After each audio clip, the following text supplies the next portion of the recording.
How's it going, guys and gals? This is Elderofwoe coming back at you. If you don't mind hitting that sub and hitting that like and leaving a comment, I would appreciate it very much, and it would help out the channel a lot. Today we're just going to go over the information that was provided to us at ExileCon 2023 about flasks and utility flasks. And we're going to go ahead and jump into a couple of clips right now to go over what was talked about, and then we'll give our opinion after. Around, but we saw that in the presentation there were just, I think, 3 life flasks and 2 mana flasks on each of the characters. Is that just because they're kind of low level, or is there going to be more of a focus on the life and mana flasks? I mean, I don't know that I'd still call it a focus, but at the same time, we do want to make sure that life and mana flasks aren't useless. Like, they should actually have a purpose. There was some changes to utility flasks because we wanted to make sure that, let me get this exactly right, we tended to remove things that lasted for a duration from utility flasks, so the utility flasks are more responsive to the situation.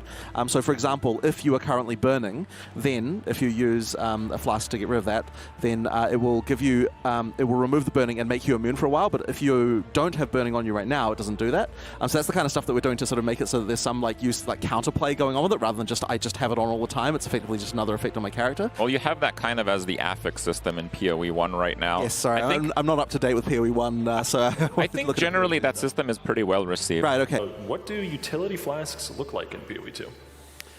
So utility flasks are generally going to be more reactive to things. Like, for example, the flask might say you become immune to burning if you use it while you're burning, which is similar to some of the mods that appear on flasks. So that is what the utility flask itself is going to do. So it's no longer just, flask piano.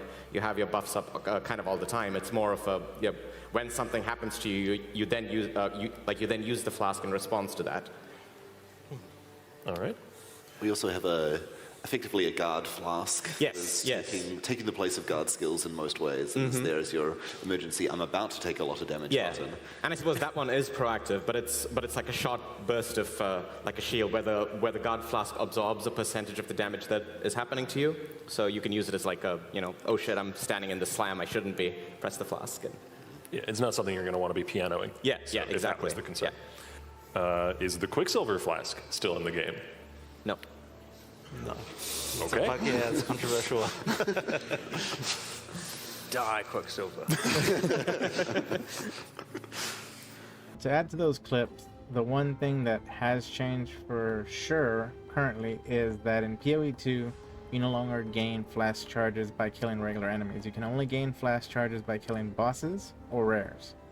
Now, I wanted to go ahead and go over the PathofExile 1 flash system currently, because they kind of hinted towards not having utility flasks, but at the same time in the press kit, you can clearly see that there are utility flasks. That's also why I used the thumbnail that I did. So in the press kit, you actually see a sapphire flask and you see a basalt flask.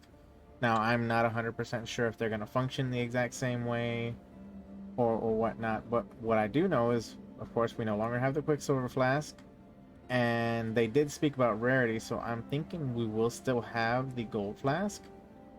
I'm unsure about the quartz flask because there really wasn't much information as far as if there's going to be like suppression or phasing, and so I'm not sure if this one will be in either. This one might get taken out just like the Quicksilver. But then we have our offensive flasks, which I think I saw as well on, I forget if it's in the press kit or somewhere else, but I'm pretty sure there will be diamond flasks and sulfur flask and practitioner's flask, or not practitioner, silver flask, which gives onslaught. Now, it's kind of curious that they might keep onslaught, but they get rid of movement speed. It's attack speed, movement speed. Maybe it's the case where they took out everything.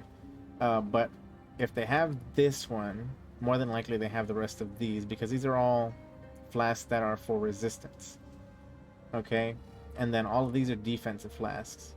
Now we have, if we have the percent, I'm assuming we'll also have the flat armor, and same thing for evasion, the flat evasion, and then the percent evasion. I'm not sure if ward will be carried over, if ward will be in the game at all. If it's not, then of course we won't have the iron flask. And the good thing about the implementation of the current system is that we can automate flasks, or utility flasks at least to an extent. So what we can do is we can do reuse at end of the flask effect, reuse or use on a certain effect, like if we get burned, so forth and so on. And we do that by using instilling orbs and enkindling orbs. Instilling orbs are for the automation. Enkindling orbs, on the other hand, will increase the maximum charges, and they can also increase the overall amount that give, so increase effect. So that's the really good thing that you can get on it. And so 70% of 200, so forth and so on. So it's a really good system currently, I believe, because then you're not constantly piano flasking across to keep buffs up. You can actually keep them up while you're killing. Now, because of the changes having to do with how you gain flask charges, that could potentially just cripple it altogether, because you won't be gaining flask charges as often. Because I don't think you'll be running into rares every single second or so, and flasks usually don't last that long. Like, unless they're gonna also change the duration on the flasks, which again, we don't have all that information yet. Then we'll have resistance flasks, because that's what's in the press kit, and we should have defensive flasks, at least for armor and evasion.